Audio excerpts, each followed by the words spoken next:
사울 왕, 하나님께서 특별하게 선택하신 왕이었습니다. 베냐민 지파 사람이었죠.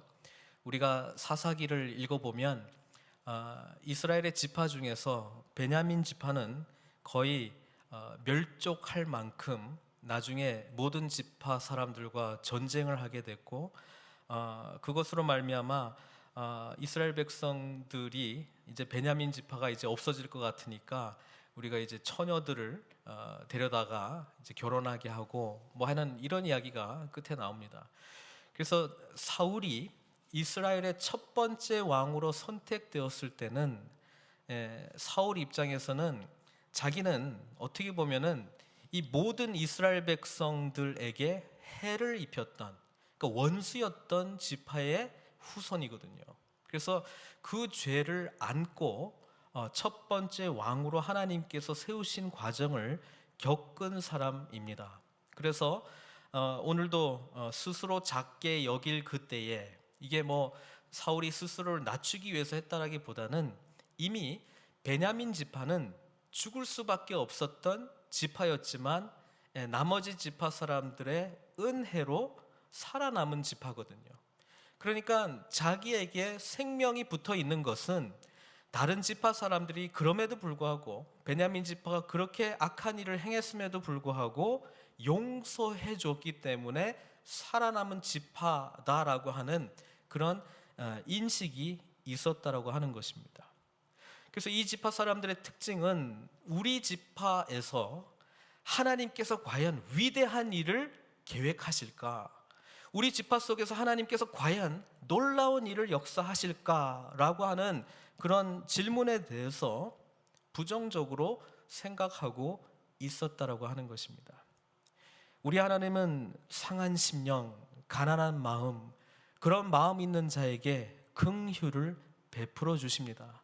그래서 사울 왕을 가장 미약한 베냐민 지파, 그것도 다른 지파 사람들에게 해를 끼쳤던 지파, 그리고 하나님의 입장에서 바라보면 가장 악행했던 지파에게 하나님께서는 첫 번째 왕이 나올 수 있는 은혜를 베풀어 주었습니다. 그래서 사울이 왕이 되었을 때는 자기 스스로가 은혜로 말미암아, 하나님의 전적인 은혜로 말미암아, 모든 지파 사람들의 용서로 말미암아, 긍휼로 말미암아 내가 왕이 되었다라고 하는 그런 자의식이 있었습니다. 그렇죠? 그런데 오늘 15장에 나오는 사울은 누구입니까? 사울은 자기 자신을 위하여 12절에 보니까 기념비를 세우고 다니고 있었습니다. 내가 이런 일을 일으킨 사람이야, 나는 위대한 사람이야 라고 하는 것을 지금 세대뿐만 아니라 앞으로 오는 세대에게도 알리고 싶은 생각이 있었습니다. 사울은 전쟁할 때마다 하나님께서 함께 하셔서 승승장구했습니다. 하나님의 은혜로 말미암아, 하나님의 선택으로 말미암아, 모든 지파 사람들의 용서와 사랑과 용납으로 말미암아 이루어진 그 자리라고 생각하지 아니하고 자기 스스로, 자기의 노력으로, 자기의 능력으로 이 일들이 이루어지고 있다라고 착각하기 시작했다라고 하는 것입니다. 우리가 하나님의 일을 할 때 이 위험에 빠질 수가 있습니다. 특히 모든 일들이 잘 진행이 될 때 이 위험에 빠질 위험이 상당히 높다라고 하는 것이죠. 오늘 그래서 우리는 사울을 선택했던 하나님의 긍휼하심과 은혜에 대해서 우리는 10절, 11절에 나오는 우리 하나님의 안타까이 여기시는 마음을 보게 됩니다. 내가 사울을 왕으로 세운 것을 후회하노니. 성경은 이렇게 기록되어 있습니다. 어떤 사람들은 이 본문을 보면 하나님께서 과연 모든 것을 아시고 모든 것을 주권하시는 하나님 맞나? 후회할 선택을 왜 하셨나? 이렇게 바라보는 입장이 있습니다. 그러나 오늘 본문은 그것이 아니라 하나님께서는 그분의 은혜로 말미암아, 긍휼로 말미암아, 모든 사람들의 용서로 말미암아 이제 하나님의 위대한 일을 할 수 있는 그 사람이 이 은혜에 대해서 반응하는 쪽으로 나가지 아니하고 본인 스스로가 마치 무엇인가를 이룬 것처럼 기념비를 세우는 인생을 살기 시작했다라고 하는 것입니다. 기념비를 세울 때에 그 뜻은 이 일은 내가 이룬 것입니다. 나를 알아주십시오. 나는 위대한 사람입니다. 그렇게 인정해 주십시오. 라고 세우는 작업입니다. 우리는 위대한 족장들의 이야기를 들을 때에 그들은 가는 곳곳마다 제단을 쌓았습니다. 가는 곳곳마다 예배 처소를 만들었습니다. 나의 나된 것은 하나님의 은혜입니다. 이 모든 것은 하나님께서 나에게 주셨습니다. 그래서 내가 앞으로 할 모든 일도 하나님의 뜻대로 하나님께서 원하시는 것을 감당하는 일을 하기를 원합니다라고 하는 제단을 쌓는 일을 하지 아니하고 나는 이런 일을 했습니다. 기억해 주십시오. 기념비를 쌓는 인생으로 바뀌었다라고 하는 것입니다. 언제부터 이런 마음들이 생겼을까? 성경을 읽어보면 작은 것에서 시작하는 것을 보게 됩니다. 작은 것이라고 하는 것이 사울의 입장이었습니다. 하나님께서는 아말렉을 진멸하라 이렇게 이야기를 했습니다. 어찌 보면 하나님께서 어떻게 이렇게 잔인한 명령을 내리셨을까 싶은데도 지금 가서 우리가 읽진 않았습니다. 3절에 아말렉을 쳐서 그들의 모든 소유를 남기지 말고 진멸하되 남녀와 소아와 젖 먹는 아이와 우양과 낙타와 나귀를 죽이라. 그러니까 모든 것을 생명 있는 것을 다 없애라고 하는 것이었거든요. 이것이 인간적인 기념비 쌓는 관점으로 바라보게 되면 어떻게 됩니까? 사람들 죽이는 건 괜찮아요. 또 이 소유를 다 죽이는 거는 조금 아까운 것도 없지 않아 있습니다. 기왕이면 뭐 어차피 주인도 없는데 우리가 다 쟁취를 해서 또 많은 사람들에게 만족도 주고 얼마나 좋아요. 왜 이 아까운 거를 다 없애야 되냔 말이죠. 여러분, 이런 마음에서부터 우리는 제단이 아니라 기념비를 쌓는 쪽으로 기울기 시작한다는 것입니다. 하나님의 말씀에 청종한다라고 하는 것은 하나님의 뜻을 온전히 이루기 위한 전적인 순종하는 마음이지, 하나님께서 하시는 일 가운데에 내가 얻을 것이 무엇인가를 바라보고 이것을 통해서 나의 이름이 기억될 기념비를 만드는 과정이 신앙의 여정이 아니라고 하는 것이죠. 신앙의 여정은 자기를 부인하는 여정입니다. 신앙의 여정은 우리 주님께서 가셨던 그 길, 십자가의 길을 지는 여정입니다. 십자가의 길을 통해서 어떤 상황 가운데서도 하나님을 바라보고 기뻐하고 예배드리는 참된 제단 쌓는 길이 주님께서 원하시는 제자의 길이라고 하는 것이죠. 그런데 오늘 사울은 하나님께서 그렇게 은혜를 베풀어 주셨음에도 불구하고 자격 없는 자에게 이스라엘의 우두머리가 되는 그런 은혜를 베품에도 불구하고 가장 미약한 족속으로 말미암아, 미약한 지파 베냐민 지파로 말미암아 위대한 왕들이 태어나는 그런 지파로 삼아 주셨음에도 불구하고 하나님의 은혜를 쫓지 않고 기념비 쌓는 쪽으로 나아간 안타까운 모습을 보게 됩니다. 저는 바라기는 우리 늘푸른 선교교회가 이곳에 옮겨지고 세워진 것이 우리 하나님 보시기에 내가 늘푸른 선교교회 세운 것을 후회하노니 이런 평가를 받지 않기를 바랍니다. 그러기 위해서는 우리가 함께 기념비를 쌓는 것이 아니라 하나님의 온전한 제단을 쌓는 일에 집중할 때에 쓰임받는 교회가 될 줄로 믿습니다. 여러분, 사무엘이 이제 하나님의 말씀을 전합니다. 사무엘이 이렇게 이야기하죠. 사무엘이 이르되 14절에 내 귀에 들려오는 이 양의 소리와 내게 들리는 소의 소리는 어찌 됨이니이까, 이렇게 이야기합니다. 사울이 하는 말들을 가만히 들여다보면 진심을 알 수 있습니다. 무리가 아말렉 사람에게서 끌어온 것인데 백성이 당신의 하나님 여호와께 제사하려 하여 양들과 소들 중에서 가장 좋은 것을 남김이요 그 외의 것은 우리가 진멸하였나이다 하는지라. 우리라고 하는 단어, 자신이 포함된 단어는 하나님의 뜻을 온전히 쫓은 것처럼 이야기를 하고, 하나님은 내 하나님이 아니라, 사울의 하나님이 아니라 사무엘 당신의 하나님이고, 그리고 이렇게 소와 양을 데리고 온 사람들은 누굽니까? 무리이고 백성이지 자기는 아니라고 하는 것이죠. 그렇죠? 싹 자기는 빠집니다. 그리고 우리는 진멸했습니다. 이렇게 이야기하고, 이렇게 남아있는 것은 나의 뜻은 하나도 없고 저 무리가, 저 백성들이 당신의 하나님께 제사드리기 위해서 가져온 것입니다. 사무엘에게 없는 것이 무엇입니까? 하나님 앞에 진실되게 예배하는 예배자의 마음이 없습니다. 또 하나님께서 그 자리에 세워주신 영적 리더십을 발휘하지 못했다라고 하는 것을 인정하고 있는 것입니다.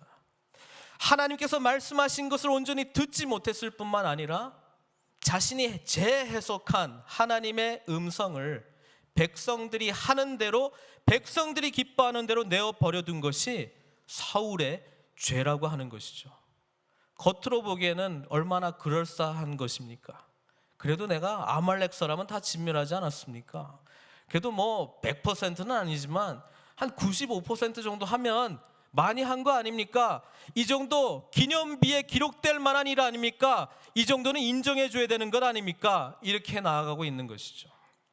사랑하는 성도 여러분, 하나님의 일은 그렇게 진행되지 않습니다. 하나님께서 아말렉을 진멸하라고 했을 때는 태초부터 아말렉 민족을 통해서 뭐예요? 죄의 싹이 세상 가운데 퍼져가는 것을 막기 위한, 또 뭐예요? 이스라엘 공동체를 통해서 하나님께서는 이 세상의 죄의 문제를 진멸할 것이다라고 하는 영적 메시지를 전달해야 되는 택함 받은 민족들이 그 일들을 감당하기는커녕 이것을 인간적인 잣대로, 인간적인 기준으로, 인간적인 의견들을 모아서 진행하고 있었다라고 하는 것이죠. 우리가 이 길을 갈 때 하나님께서는 후회하실 것입니다. 하나님께서는 이 공동체를 세운 것을 후회하실 것입니다. 하나님의 공동체는 하나님의 일을 해야 되는데, 하나님의 공동체는 하나님의 말씀에 청종해야 되는데, 이름만 하나님의 공동체이지 사람의 뜻을, 기념비적인 일을 하기 위해서 일들이 진행되는 것을 보게 되면 하나님의 음성이 들리기는 하나 온전히 청종하지 못하는 모습이 보여지기 시작하면 그 공동체는 사울의 길을 가게 될 것이기 때문에 그렇습니다. 사무엘이 사울에게 이릅니다. 가만히 계시옵소서. 가만히 계시옵소서. 간밤에 여호와께서 내게 이르신 것을 왕에게 말하리이다. 뭐라고 이야기했습니까? 17절에 사무엘이 이르되 왕이 스스로 작게 여길 그때에 이스라엘 지파의 머리가 되지 아니하셨나이까? 여호와께서 왕에게 기름을 부어 이스라엘 왕을 삼으시고, 또 여호와께서 왕을 길로 보내시며 이르시기를 가서 죄인 아말렉 사람을 진멸하되 다 없어지기까지 치라 하셨거늘. 이렇게 이야기합니다. 여러분, 우리는 하나님 앞에서 겸손할 때, 겸손하다고 하는 것은 내가 높은 자인데 스스로 낮아지는 유교적인 겸손이라기보다는 나의 있는 모습 그대로를 온전히 볼 수 있는 눈입니다.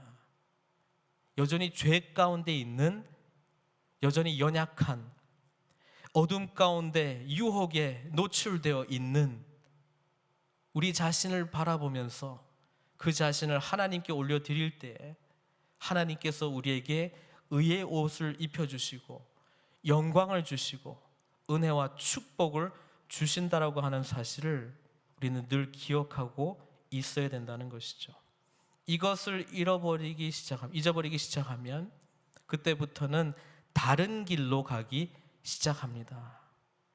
외형적으로는 비슷하나 결과적으로는 엄청난 결과를 초래할 잘못된 길로 걸어간다라고 하는 사실입니다. 어찌하여 왕이 여호와의 목소리를 청종하지 아니하고 탈취하기에만 급하여 여호와께서 악하게 여기시는 일을 행하였나이까? 이때 사울의 반응이 굉장히 재미있습니다. 20절에 보니까 나는 실로 여호와의 목소리를 청종하여 여호와께서 보내신 길로 가서 아말렉 왕 아각을 끌어왔고 아말렉 사람들을 진멸하였으나, 언제나 마지막에 but, 이게 이제 문제가 되는 것이죠.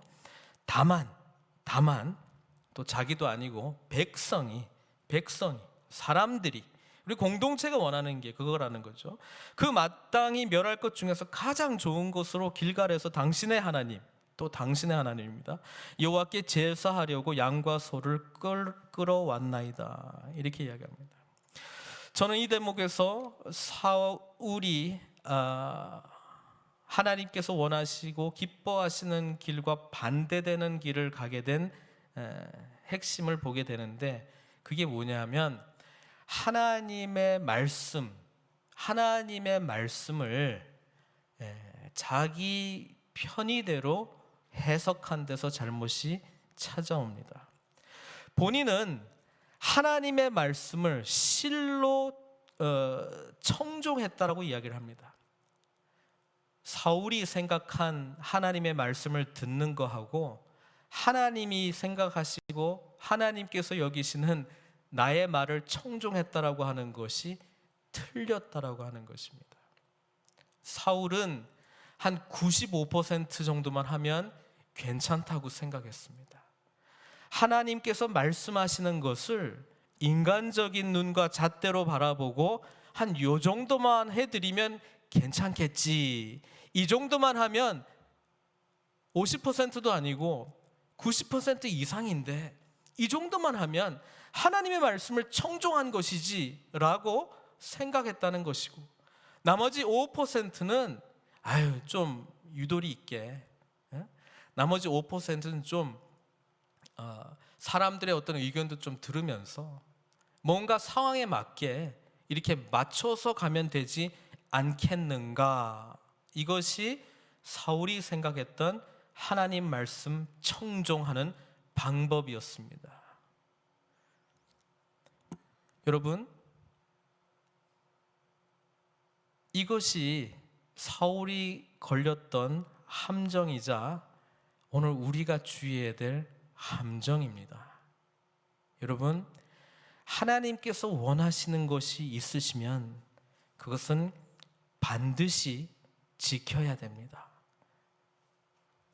얼마나 많은 경우에 우리는 그래 내가 이거는 안 하지만 그래도 하나님 이거는 하지 않습니까?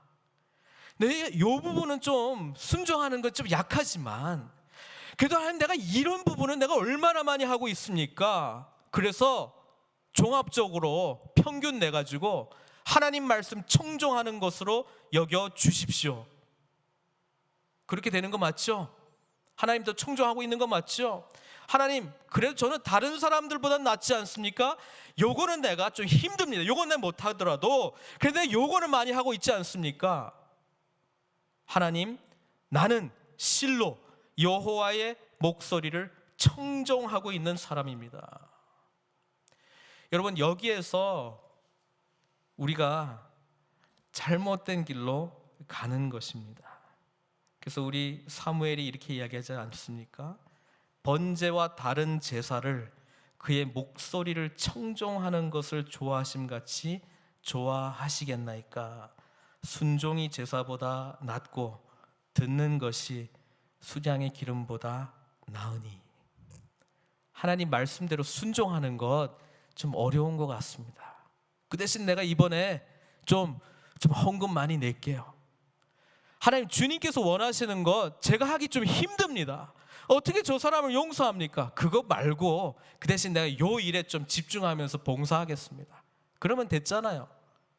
그럼 뭐 이거 좀 낫잖아요. 이거 하겠다는 사람도 없는데 저 사람 품는 것보다 그냥 이거 봉사하고 열심히 하나님 섬길 테니까 이거 하나님 말씀에 100% 청종하는 것으로 인정해 주십시오. 사울의 마음이 이거였습니다. 자신이 가지고 있었던 최상의 청종의 조건들을 가지고 하나님께 올려드림으로써 하나님은 이것 정도 하시면 뭐 이러면 됐지 그 정도 하면 됐지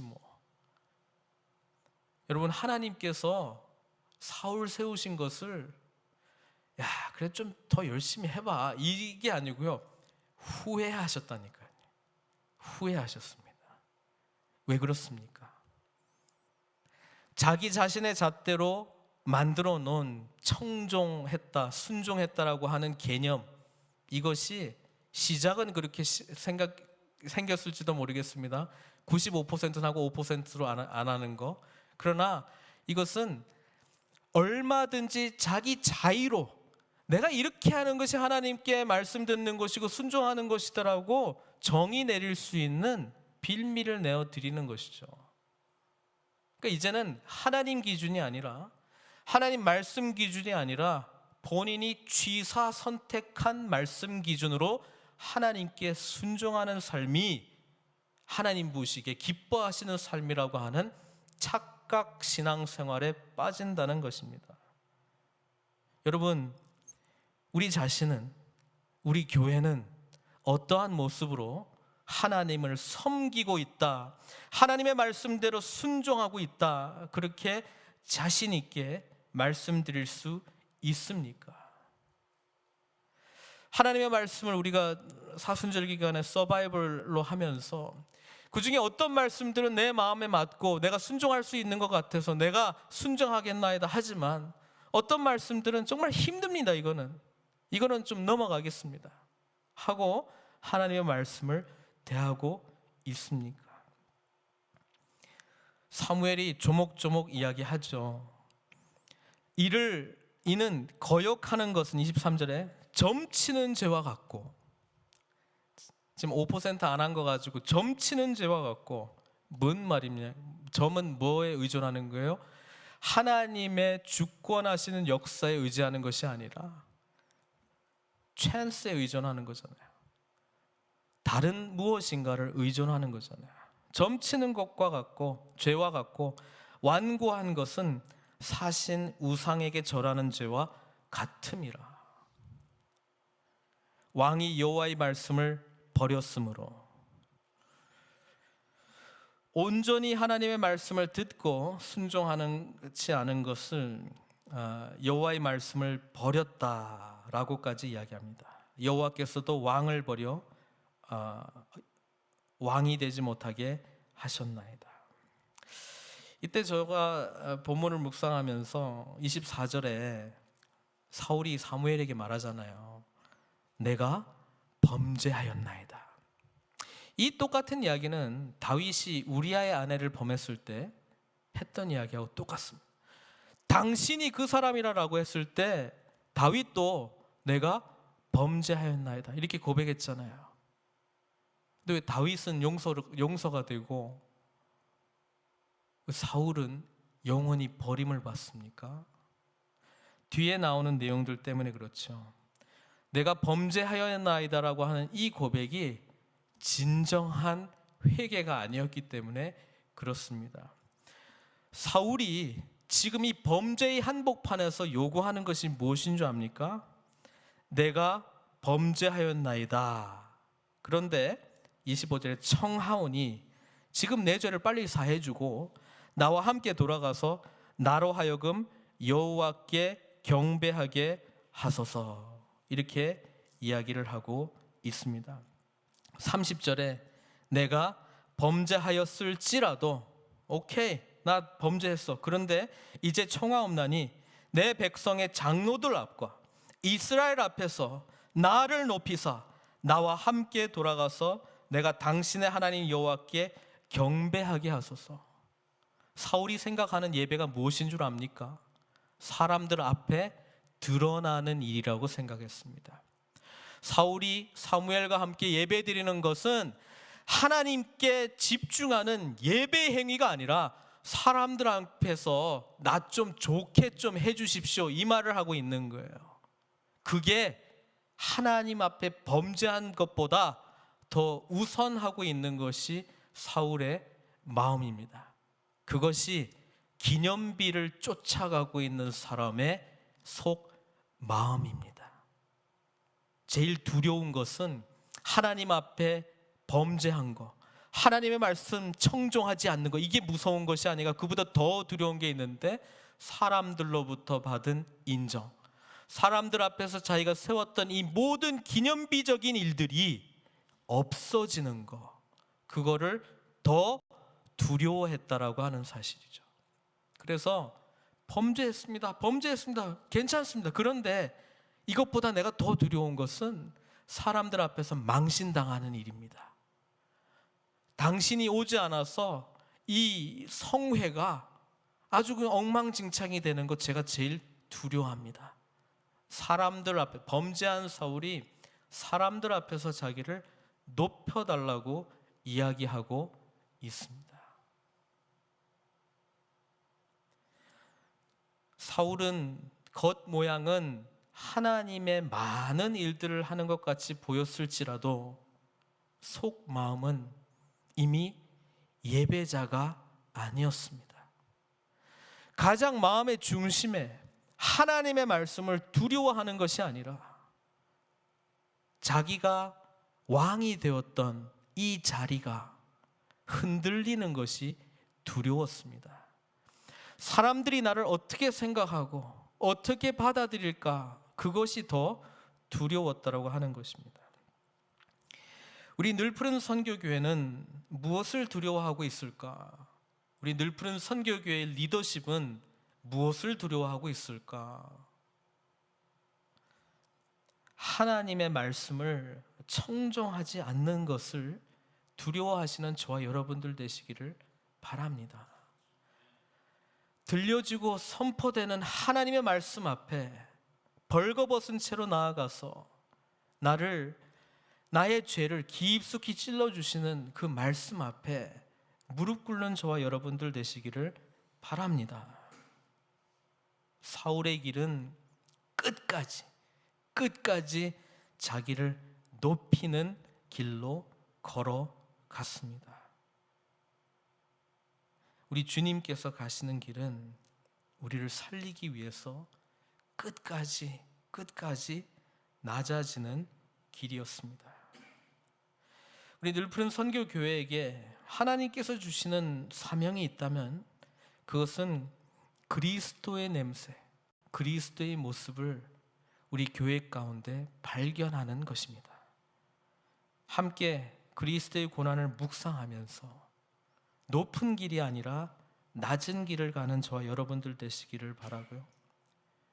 하나님의 말씀이 들릴 때에 온전히 순종하는 모습으로 기념비를 세우는 것이 아니라 하나님의 말씀을 끝까지 붙들고 순종하는 저와 여러분들 되시기를 바랍니다.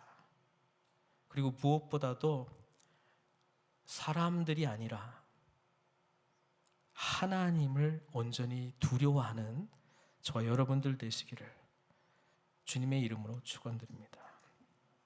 이 시간 오늘 본문의 말씀을 갖고 함께 기도하기를 원합니다.